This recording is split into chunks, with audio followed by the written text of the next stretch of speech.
আগুনের মধ্যে যেমনি কেরোসিন ঢাললে দাউ দাউ করে জ্বলে, সামান্য ঝগড়ার ছোতা পেলে ইবলিস শয়তান খালি দাউ দাউ করে এই ঝগড়ার আগুনকে জ্বালিয়ে দেয়, ঠিক কিনা?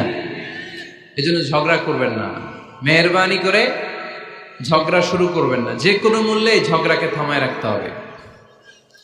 তো ফ্যামিলিতে ঝগড়া অনেক সময় হয়ে যায়, কিন্তু একজন ঝগড়া করলে আরেকজন চুপ থাকতে হবে। ঝগড়া নিয়ে একটা মজার গল্প আছে, শুনবেন? বিশৃঙ্খলা করলে তো গল্প শোনানো যাবে না, একেবারে চুপ। আমার দিকে তাকান, তাকিয়েছেন? ঝগড়া নিয়ে যে গল্পটা, সেটা হচ্ছে এক স্বামী ওয়াজ শুনে বাড়িতে গেছে রাত 11টায়। বাড়ির কাছাকাছি যেতে না যেতে স্ত্রীর আবার স্বভাব হচ্ছে রাতের খাবারটা স্বামীর সাথে একসাথে খায়, আলাদা খায় না। তো বাড়ির সামনে যেই স্বামী ফোন দিছে ওয়াইফকে, এই শুরু করার আগে দরজাটা খোলো, আমি চলে আসছি। তো ওয়াইফ এসে দরজা খুলে দিছে। এবার স্বামী ঘরে ঢুকে বলে, শুরু করার আগে রাতের খাবারটা দিয়ে দাও টেবিলে, খেয়ে ফেলি। স্ত্রী বেচারি ডাইনিং টেবিলে খাবার দিয়েছে, হাজব্যান্ড বেচারা ওয়াশরুম থেকে ফ্রেশ হয়ে ডাইনিং টেবিলে বসেছে, স্ত্রীও বসেছে। তো খুব বড্ড গরম। হাজব্যান্ড বলে, শুরু করার আগে ফ্যানটা ছাড়ো। এইবার তো স্ত্রী বেচারি রেগে মেগে আগুন, কি আসার পর থেকে শুরু করার আগে কি শুরু করার আগে? হাজব্যান্ড বলে, এই তো শুরু হয়ে গেল। মানে কি? ঝগড়া। মানে কি? ঝগড়া। প্রিয় ভাইয়েরা, ঝগড়া করবেন না। স্বামী রেগে গেলে স্ত্রী চুপ থাকবেন, স্ত্রী রেগে গেলে স্বামী চুপ থাকবেন। কারণ সহিহ মুসলিমে এসেছে, ইন্না ইবলিসা ইয়াদাউ আরশাহু আলাল মা। ইবলিস শয়তান তার সিংহাসন গেড়েছে সাগরের উপর। কোথায়? ইবলিসের সিংহাসন কোথায়? সাগরের উপর। সুম্মা ইয়াবআসু সারায়াহু, সে প্রতিদিন সকালবেলা তার সাঙ্গপাঙ্গরে গোটা পৃথিবীতে পাঠায়, যা পৃথিবীতে ফাসাদ সৃষ্টি কর। ইবলিস যখন সাঙ্গপাঙ্গদেরকে গোটা পৃথিবীতে ছড়িয়ে দেয়, সারাদিন ধোকা দেওয়ার পরে, ওয়াসওয়াসা দেওয়ার পরে, রাত্রিবেলা ইবলিসের কাছে ফিরে আসে, এসে বলে, ও ইবলিস, আমি আজকে আল্লাহর বান্দাদেরকে দিয়ে মিথ্যা কথা বলিয়েছি। ইবলিস বলে, এটা তো কোনো ব্যাপারই না, এগুলোই তো তোদের কাজ। আরেক শয়তান বলে, আমি ওজনে কম দিয়েছি একজনের মাধ্যমে বাজারে। ইবলিস বলে, এটাও তেমন বড় কোনো কাজ নয়। আরেকজন বলে, আমি সুদের ডিলিংস করিয়েছি। ইবলিস বলে, এটাও কোনো কাজ নয়। আরেক শয়তান বলে, আমি মদের আড্ডাখানায় নিয়ে মসজিদে যেতে নিয়েছিল, সেখান থেকে সরিয়ে মদের আড্ডাখানায় আল্লাহর বান্দাদেরকে নিয়েছি। ইবলিস বলে, এইটাও তেমন বড় কোনো কাজ নয়। আরেক শয়তান এসে বলে, মা তারাকতুহু হাত্তা ফাররাকতু বাইনাহু ওয়া বাইনা ইমরাআতিহি, আমি এক আল্লাহর বান্দার সাথে বান্দির ঝগড়া লাগিয়ে ঝগড়া করাতে করাতে তালাক পর্যন্ত নিয়ে গিয়েছি। মা তারাকতুহু হাত্তা ফাররাকতু বাইনাহু ওয়া বাইনা ইমরাআতিহি, আমি এক ইমানদার পরিবারকে ধ্বংসের শেষ প্রান্তে নিয়ে গিয়েছি। সামান্য ঝগড়ার পরে আমি ওয়াসওয়াসা দিতে দিতে ঝগড়া বাড়াতে বাড়াতে তালাক পর্যন্ত নিয়েছি। ইবলিস বলে, শাবাশ, তুই তো কাজের মতো কাজ করেছিস, আমার কাছে আয়, আমার কাঁধে ওঠ। ইবলিস তখন ওই শয়তানকে কাঁধে নিয়ে নাচতে শুরু করে। নাউজুবিল্লাহ পড়বেন না? এজন্য ইমানদারদের সংসার ভেঙে খান খান হোক, এটা হলে ইবলিস খুশি, আর ইমানদারের পরিবার টিকে থাকলে আমার আল্লাহ খুশি। আমরা কার খুশি চাই? এজন্য শয়তানরে খুশি হতে দেওয়া যাবে না। ইমানদারদের পরিবারগুলো ঝগড়ার মাধ্যমে ভেঙে যাক, সব সময় শয়তানের মিশন এটা। আর ইমানদারদের পরিবারগুলো টিকে থাক, এটা আমার আল্লাহ সব সময় চায়। সুবহানাল্লাহ পড়েন। এজন্য দৌলতপুরের ভাইরা, ঝগড়া করবেন না। ঝগড়া কিন্তু নবী রাসূলদের পরিবারেও ছিল, আল্লাহ রাসূল সাল্লাল্লাহু আলাইহি ওয়াসাল্লামের পরিবারেও ঝগড়া ছিল। এটা স্বাভাবিক, দাম্পত্য জীবনের খুব সিম্পল ইস্যু। একজন রাগ করলে আরেকজন থেমে যাবে। পারবেন? কি হলো, পারবেন না? আল্লাহর হাবিব সাল্লাল্লাহু আলাইহি ওয়াসাল্লামের সাথে আম্মা জান আয়েশার ঝগড়া হতো। মজার একটা হাদিস শুনে, সহিহ বুখারীর হাদিস, মুসনাদে আহমদ ইবনে হাম্বলও এসেছে এই হাদিসটা। আম্মা জান আয়েশার সাথে ঝগড়ার পর আম্মা জান আয়েশাও রাগ, আল্লাহ রাসূল সাল্লাল্লাহু আলাইহি ওয়াসাল্লামও রাগ। এখন রাগ মিটানোর দরকার আছে না নাই? আল্লাহ রাসূল সাল্লাল্লাহু আলাইহি ওয়াসাল্লাম বললেন, আয়েশা চলো মিটমাট করে ফেলি। সুবহানাল্লাহ কইবেন না? চলো মিটমাট করি। মিটমাটার জন্য ওমর ডাকি। আম্মা জান আয়েশা বলে, না, ওমর গলিব, ওমর খুব মেজাজ ওয়ালা, আমার ডর লাগে। তোমার আব্বারে ডাকি, আব্বারে ডাকেন। আব্বারে ডাকেন। খুশি হয়ে গেছেন আম্মা জান আয়েশা রাদিয়াল্লাহু। আবু বকর রাদিয়াল্লাহু চলে আসলেন, দাঁড়ালেন।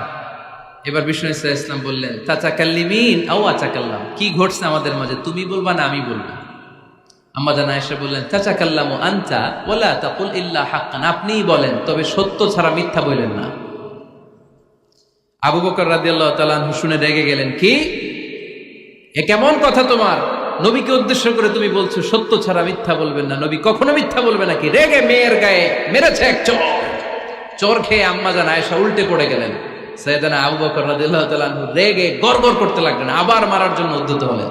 আম্মা জান আয়েশা রাদিয়াল্লাহু তাআলা আনহু বাঁচার জন্য এবার বিশ্বনবীর পিছনে যে আশ্রয় নিলেন। সুবহানাল্লাহ পড়বেন না? বিশ্বনবী সাইয়েদনা আবু বকরের সামনে দুই হাত মেলে ভেবে দাঁড়িয়ে গেলেন। আল্লাহর হাবিব যখন আম্মা জান আয়েশাকে বাঁচানোর জন্য দুই হাত উঁচু করে দাঁড়িয়ে গেলেন, সাইয়েদনা আবু বকর থেমে গেলেন। সাইয়েদনা আবু বকর এই পরিস্থিতি দেখে ঘর থেকে বের হয়ে ঘরের বাইরে দাঁড়ালেন।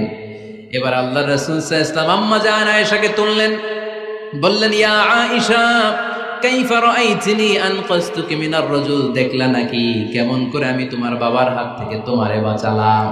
আজকে আমি যদি সামনে দাঁড়িয়ে না বাঁচাতাম, তোমার বাবা তোমারে একেবারে মেরেই ফেলতো। সুবহানাল্লাহ পড়ে। দেখছো আয়েশা, আমি বাঁচাইলাম তোমারে, আমার সাথে ঝগড়া করো, আমি বাঁচাইলাম। এই কথা শুনে আম্মা জান আয়েশা রাদিয়াল্লাহু তাআলা লজ্জায় পড়ে হেসে দিলেন। সুবহানাল্লাহ পড়বেন না? এত আস্তে সুবহানাল্লাহ। লজ্জায় হেসে দিলেন। বিষ্ণু ইসা ইসলাম এবার হেসে দিলেন।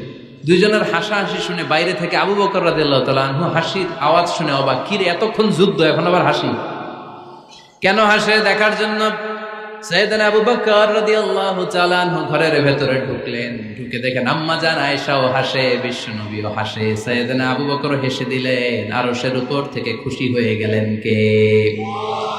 এবার সাইয়েদনা আবু বকর বলেন, ইয়া রাসূলুল্লাহ, ইয়া হাবিবাল্লাহ, আশরিকানি ফি সিলমিকুমা কামা আশরাকতুমানি ফি হারবিকুমা। নবী গো, আপনাদের দুইজনের মধ্যে যুদ্ধ লাগলে যেমনি মিটমাট করার জন্য আপনি আমারে ডাকেন, আপনাদের এই আনন্দ ঘন মুহূর্তগুলোতে শরীক হওয়ার জন্য মাঝে মাঝে আমারে ডাইকে। সুবহানাল্লাহ পড়ো। আপনাদের মধ্যে যুদ্ধ লাগলে সন্ধি করার জন্য যেমনি আমারে ডাকেন, আপনারা যখন আনন্দ ঘন পরিবেশ এরকম খুনসুটি করেন, হাসাহাসিতে মেতে ওঠেন, তখন একটু আমারে রাইখেন। সুবহানাল্লাহ পড়বেন না? দেখেন আল্লাহ রাসূল সাল্লাল্লাহু আলাইহি ওয়াসাল্লাম পৃথিবীর সবচেয়ে শ্রেষ্ঠতম মানুষ, উনাদের পরিবারেও ঝগড়া হতো, কিন্তু এই ঝগড়া কোনোদিন তালাক পর্যন্ত গিয়েছে? কথা বলেন না কেন? আল্লাহর হাবিব সাল্লাল্লাহু আলাইহি ওয়াসাল্লাম তার কোন স্ত্রীকে তালাক দিয়েছেন? প্রায় আম্মা জান আয়েশার সাথে রাগারাগি হতো।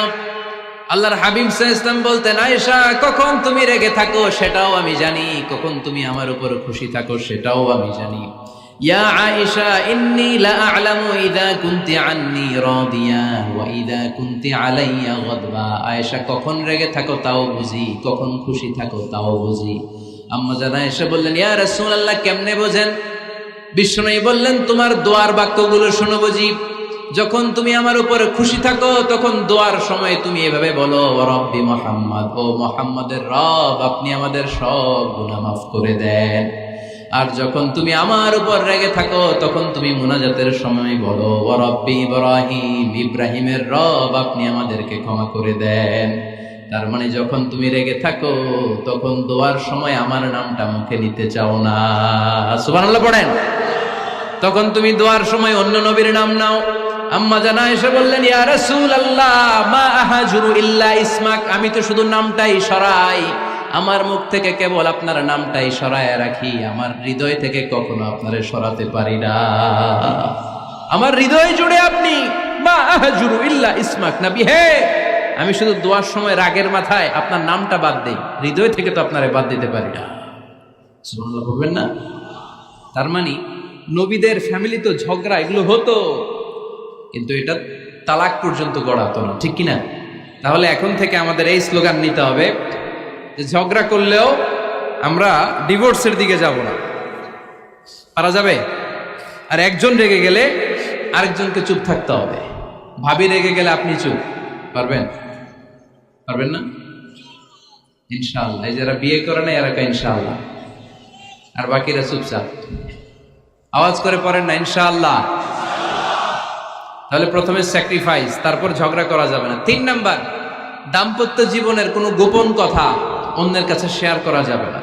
হাদিসে এসেছে, এটাকে বলা হয়েছে